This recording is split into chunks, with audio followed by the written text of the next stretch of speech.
Hold on to your seats, because the Labour Party is in full-on meltdown over a scandalous debate on reparations, and none other than Keir Starmer himself is in the hot seat. Backbench Labour MPs are tearing into Starmer, accusing him of harbouring a colonial mindset for shutting down talks about reparations for the UK's colonial past. This controversy isn't just a minor disagreement, it's igniting divisions within the party, unleashing fury from MPs like Diane Abbott and Clive Lewis, who say Starmer is stuck in a colonial mentality, ignoring calls for justice and equality. The tension is reaching a fever pitch, and as we dive deeper into the full story, you'll see why this scandal has exploded into one of Labour's most intense internal battles. Now, let's dive into the latest bombshell from the last 24 hours. 3 prominent backbenchers have just doubled down on their scathing criticisms, dragging Starmer through the mud over his stance on reparations. It's not only causing tension within Labour ranks, but sparking outrage from activists and media alike. Make sure to like, subscribe, and hit that notification bell to stay in the loop on this unfolding scandal as we uncover every fiery accusation, explosive statement, and shocking response. The stage was set in Samoa, where leaders from Commonwealth nations gathered to discuss various global issues. But for Prime Minister Keir Starmer, the event quickly turned into a scandalous political storm. Igniting the controversy, Starmer flatly rejected calls to seriously address reparations for Britain's colonial past, particularly for the transatlantic slave trade. This stonewalling didn't go unnoticed. 3 Labour MPs, Diane Abbott, Clive Lewis, and Bel Ribeiro Addy, were outraged, accusing Starmer of clinging to a colonial mindset that overlooks the pressing issues of historical injustices and ongoing inequality.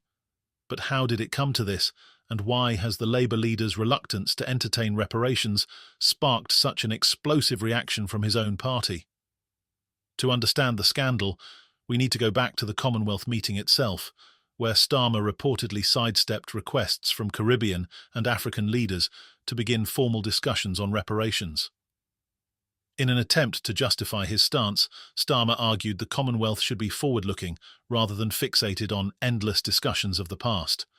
This was his big mistake, at least according to his furious colleagues.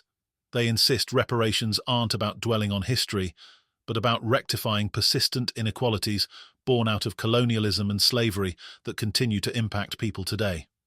Bel Ribeiro Addy made her stance unequivocally clear at a reparations conference in London shortly after Starmer's comments. She called Starmer's approach very insulting to people of African descent, emphasising that the reparations conversation is about much more than symbolic gestures. Reparations are about remedying the deep-rooted inequalities that still shape our world today, she said, confronting the Prime Minister's evasive stance with a call for a proactive approach to justice. Meanwhile, Clive Lewis, another staunch supporter of the reparations cause, didn't hold back his criticism, blasting Starmer for going to Samoa with a colonial mindset. He was openly shocked by Starmer's attempt to dictate what could and could not be discussed at the summit.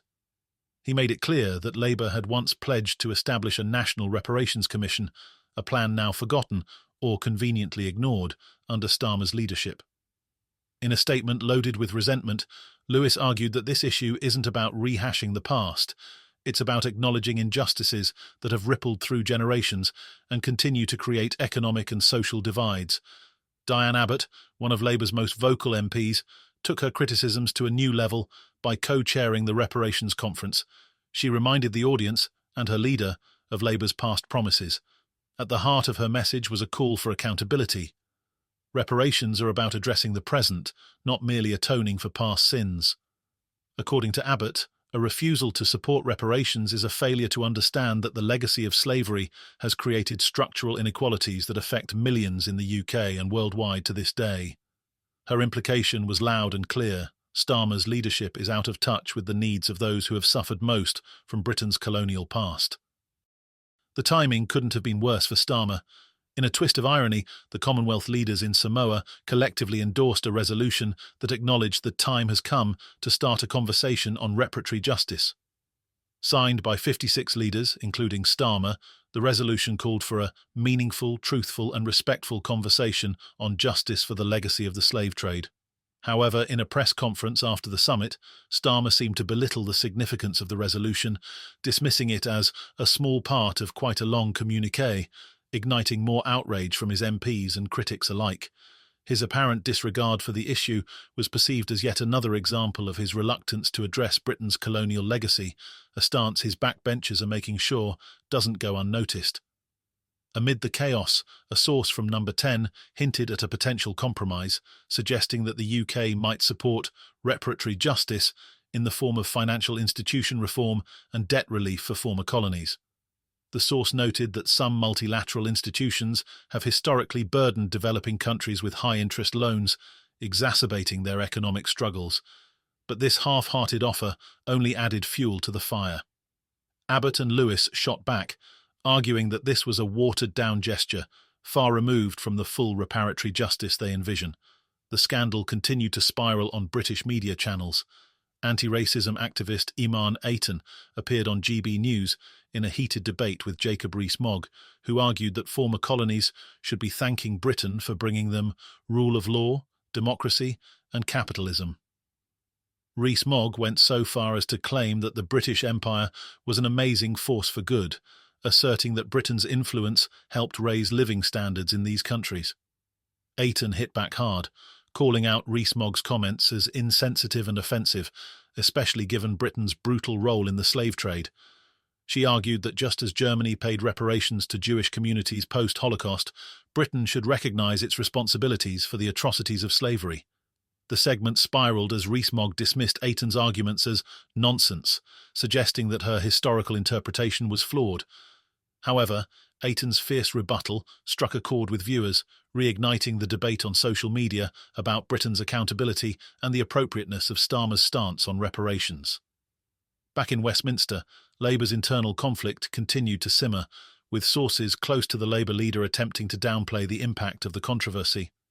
They argued that Starmer's comments had been taken out of context and that he remained committed to addressing inequalities, albeit not through direct reparations.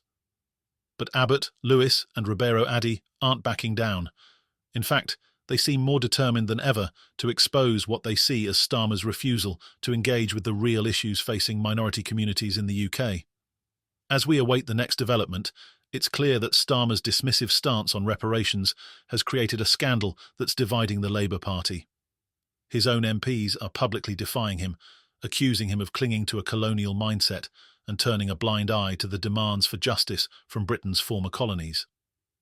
Whether he can mend these rifts remains to be seen, but one thing's for sure. This scandal has just begun, and Starmer is facing the toughest battle of his leadership.